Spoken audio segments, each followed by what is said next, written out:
Halo semuanya, ketemu lagi dalam Lab X Anatomy. Hari ini kita akan kerjakan dua hal. Yang pertama adalah medulla spinalis atau spinal cord. Oke, kita mulai dari potongan melintang. Harap fokus. Jika penampang medulla spinalis dilihat dari atas, maka akan terlihat dua area yang kontras, yaitu white matter atau substantia alba dan gray matter atau substantia grisea. Selain itu, kita akan lihat ada dua lipatan yang merupakan pintu keluar serabut saraf, baik itu serabut sensorik maupun motorik, yang kita sebut sebagai anterolateral sulcus di bagian depan, dan di belakang disebut sebagai posterolateral sulcus, yang merupakan pintu masuk untuk dorsal root atau serabut saraf yang membawa saraf-saraf motorik, sedangkan ventral root itu membawa saraf-saraf sensorik.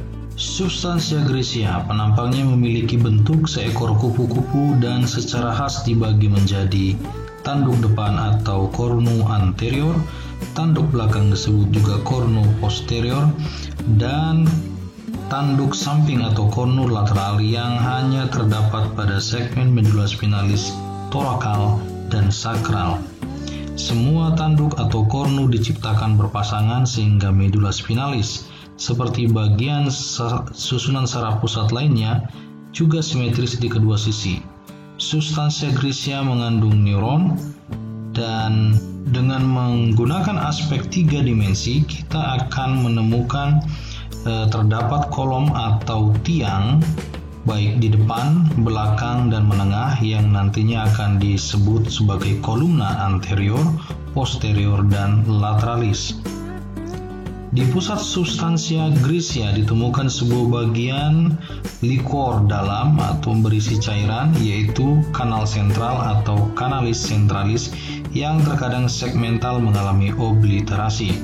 Dan di sekeliling substantia kelabu terdapat substantia alba. Substansia putih atau substansia alba terdiri dari jaras-jaras yang dapat dibagi dalam berkas-berkas atau funiculi yang merupakan analogi dari kolom-kolom, dinamai sebagai jaras depan, belakang, dan samping atau funiculus anterior, posterior, dan lateralis. Secara konsepsional, jaras depan dan samping dapat dirangkum bersama menjadi jaras depan samping atau disebut juga funiculus anterolateralis. Potongan penampang seperti inilah yang menjadi modal dasar untuk Anda memahami jaras-jaras yang ada di medulla spinalis dan memahami bagaimana fungsi medulla spinalis menghubungkan antara susunan saraf pusat dan susunan saraf tepi.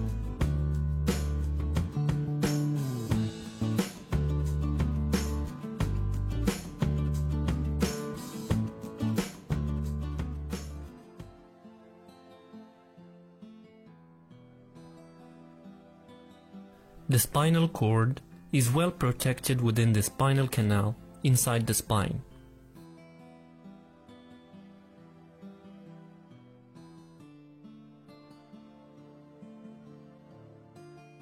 In adults, it measures approximately 42 centimeters for women and 45 centimeters for men, and it is at the origin of all the 31 pairs of spinal nerves.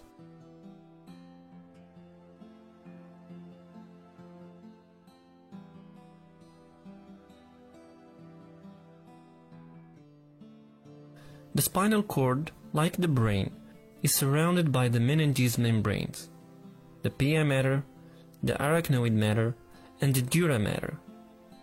It's surrounded by CSF, the cerebrospinal fluid, and has a rudimentary hole in the center, the central canal.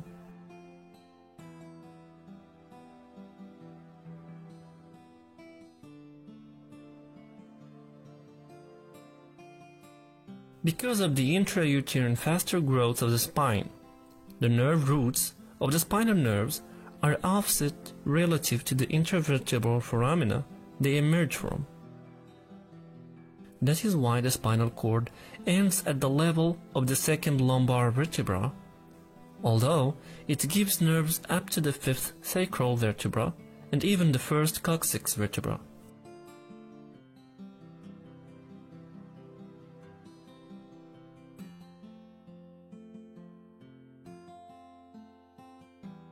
The lumbar puncture for collection CSF is usually done below the second lumbar vertebra. This prevents any injury to the spinal cord.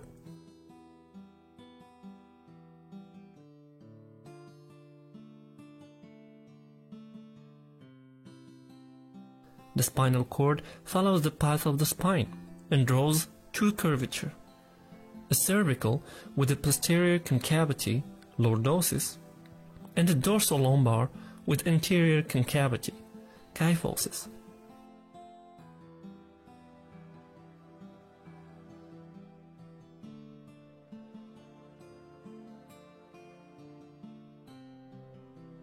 It also has two enlargements, a cervical and a lumbar. This is due to the innervation of the upper and lower limbs. The spinal cord ends down with the medullary cone that gives rise to the coda equina, a cluster of lumbosacral nerve roots.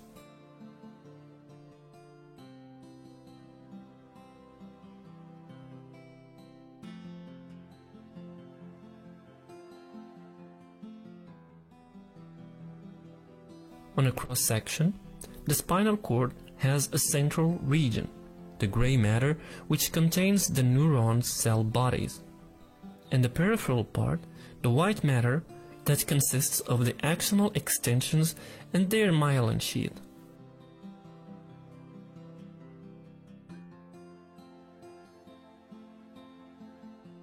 The gray matter has the shape of a butterfly, with two anterior horns housing the motor neuron cell bodies and two posterior horns that receive sensory fibers.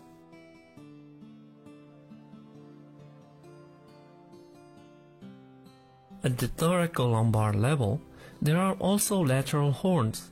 These hold the sympathetic fiber cell bodies.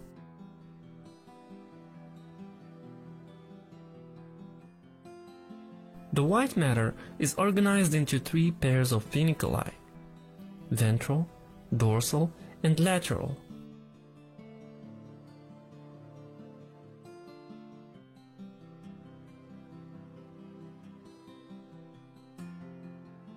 The spinal cord is marked by some grooves on its surface. The deepest is the anterior median fissure, the groove in the ventral side. The posterior median sulcus is the groove in the dorsal side. The spinal cord has also two lateral grooves on each side, from which will emerge two pairs of nerve roots: a front root for motor fibers and a posterior root for sensory fibers.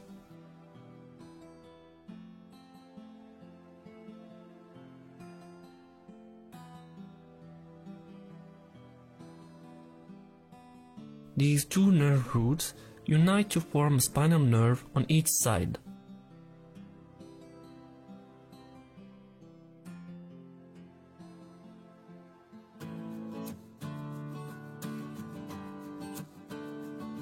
Melalui surface anatomi, kita tahu bahwa medula spinalis menjulur di dalam kanalis vertebralis menghubungkan antara susunan saraf pusat, batang otak, dan otak dengan susunan saraf tepi, yaitu mengantar informasi menuju otak dan meneruskan instruksi motorik menuju susunan saraf tepi ke target organ.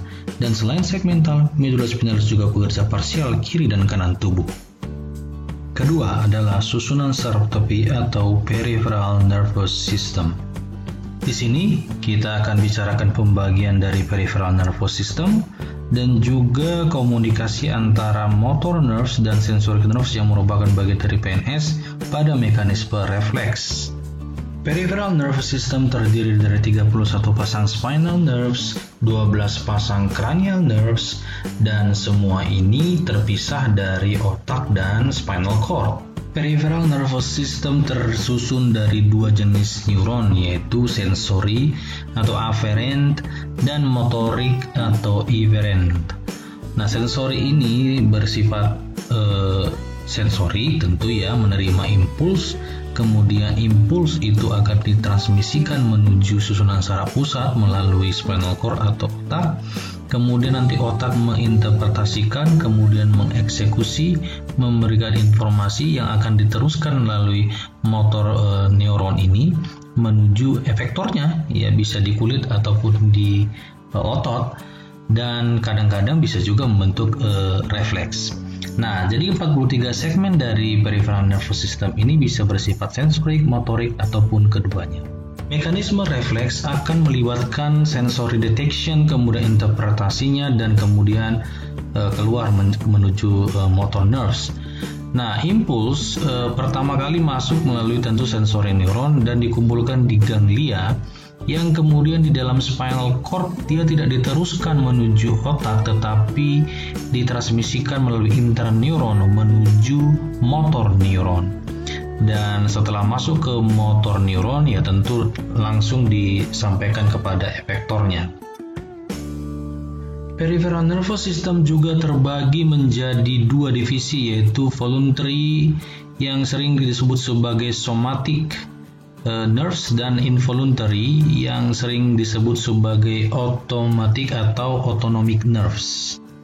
Somatic nervous system merupakan kerja saraf yang bersifat voluntary, jadi bertanggung jawab untuk mengantarkan informasi baik sensorik maupun motorik dari lingkungan menuju saraf pusat dan sebaliknya, dan biasanya berlokasi di tepi-tepi bagian tubuh kita seperti di kulit dan otot. Oleh sebab itu, setiap pergerakan otot luring yang bersifat voluntary adalah kerja dari sistem ini. Nah, autonomic nervous system merupakan sistem saraf yang bekerja secara otonomik yang biasanya menginervasi organ-organ internal kita dan mengendalikan fungsi vital seperti denyut jantung, kemudian pernafasan, dan pencernaan kita. Autonomic nervous system terbagi menjadi saraf simpatis dan parasimpatis yang bekerja berlawanan, saling menyeimbangkan dan saling mengendalikan. Nah, saraf simpatis itu merupakan fight or flight response system kita. Itu muncul pada keadaan kita siap siaga atau antisipasi terhadap ancaman. Nah, sedangkan parasimpatis umumnya bekerja berlawanan. Kalau fight and flight simpatis, maka rest and digest merupakan respons sistem dari parasimpatis, dan kemudian umumnya membuat tubuh kita kembali ke dalam posisi yang stabil atau posisi istirahat. Demikian mungkin pengantar dari peripheral nervous system. Semoga bermanfaat. Selamat mengerjakan laboratory activity.